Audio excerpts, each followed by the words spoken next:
All right, hopefully you have finished your quick draft, your half page or so for your basic story. This video will talk about pacing.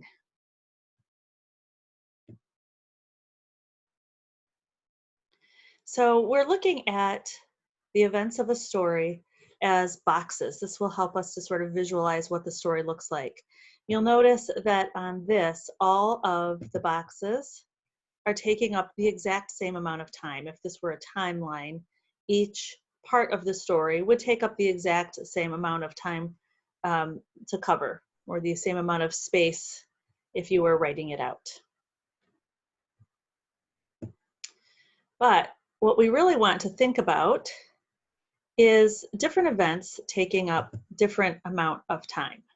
So we might want some events to be very short, like this one, and maybe some events would be where you would focus on much more. This will help with making your story more interesting, and will help sort of keep the suspense going, keep the story moving. You certainly don't want your readers to be bored with certain parts that really don't need a lot of detail or attention given. So this is kind of how we can look at a story in terms of playing up some parts to make them more exciting and put more attention to those, and keeping less interesting parts to a minimum. So we're going to take a look at how this works with the frog story that we talked about. And we'll see how, I think, here we go. Maybe I have to add in each part. All right, so I guess I'm tapping in. All right, so we start out with the exposition. There's just enough information given to on the exposition. I'm just going to go ahead and fill this in. Parents leaving. This is a little bit a bigger section here. This is where we're learning about the conflict, really. Eating, dancing, making a mess is here. Seeing the frog and trying to get it out. This is taking up a huge part of the story. This is the part of the story that's really sort of comical, right? You can kind of picture what this would be like. You probably can relate in a little bit, you know, hope maybe not with the frog, but just that idea of something really scaring you. And so this part of the story in this case is taking up a nice big chunk of it, right? We have lots of attention to this, and the part where she finally gets it out. So in this case, this is really almost all of our rising action and the climax.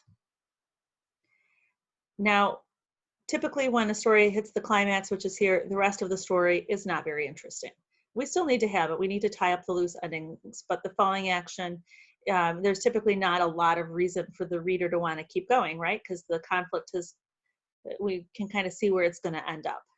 And in this case, when she gets that frog out of the house, that is certainly the story, you know, the exciting part is kind of done. So we see her cleaning up, putting on her pajamas, watching TV, and then her parents come home. And this is where we realize, oh, you know, I think she's kind of learned something. She's changed a little bit. She's no longer the exact same person that she was at the beginning. So another thing we need to look at is how a story can be told with a couple of ways. It could be summary, where we're just sort of hearing what happened, and then there can also be a scene where we're experiencing kind of exactly firsthand, either with some dialogue or kind of minute by minute, we're actually seeing the scene. The exposition starts off as a summary in the frog story. So we're just sort of hearing how she wants to stay home alone, why it usually, you know, sometimes it works, but usually they don't want her to. It goes into that detail about, you know, hanging out with having the babysitter come over and not calling it that. So that's just sort of all retold. When the parents leave, that's a scene that is spelled out. The parents leaving, there's dialogue involved here, you know, well, do you think she should, you know, are you okay? How do you feel about this? So we have dialogue there. The next, the eating, dancing, making mess. We don't need to see every minute of that, right? We don't need to really experience every moment of that, but hearing the summary is certainly fun. seeing the frog, trying to get it out, and then finally actually getting it out. This is a scene played out where we feel like we're experiencing it sort of minute by minute, right? We're in her mind feeling her thoughts and emotions with this whole situation, and it plays out slowly as a scene. Cleaning up pajamas, watching TV. Again, this is kind of going back to a summary where we're seeing just parts of this. And the parents coming home again, we end up with some dialogue, and this ends as a scene. So in this situation, we have summary scene, every other one. It doesn't have to follow that, but it's important to think about these with respect to writing your own story. Which parts of your own story will be summary, and which parts will be a scene? Where will you include that dialogue, and where will you include those specific details moment by moment? Also in this story, we had some time spacers. I think we had 3, yeah. There were 3 time spacers, and the author of this story left some space to show that. And that certainly is one way. You don't have to do it that way, but sometimes we just have a gap of time.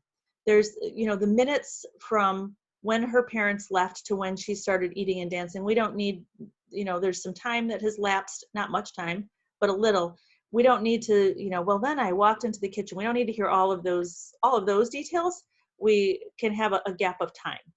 And so that is certainly appropriate in the spots that this author chose. Also here, from the time that she finally got the frog out to the time that she's going back into her room and everything's done.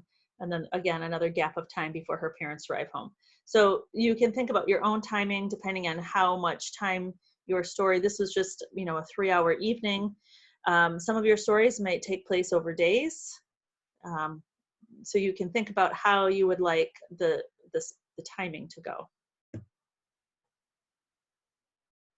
All right, so now with the story that you wrote, your quick little 10-15 minute write, your little rough draft that you did just moments ago, now I want you to think about it in terms of how will you pace it? What events will be big and what events will be little? And I'd like you to draw this out. You can do it in any way. Of course, you do not have to have, medium, large, small. This can be in any way that you want, but the idea is to think about which parts of your story are you going to focus on more than other parts. So I would like you to kind of think this through.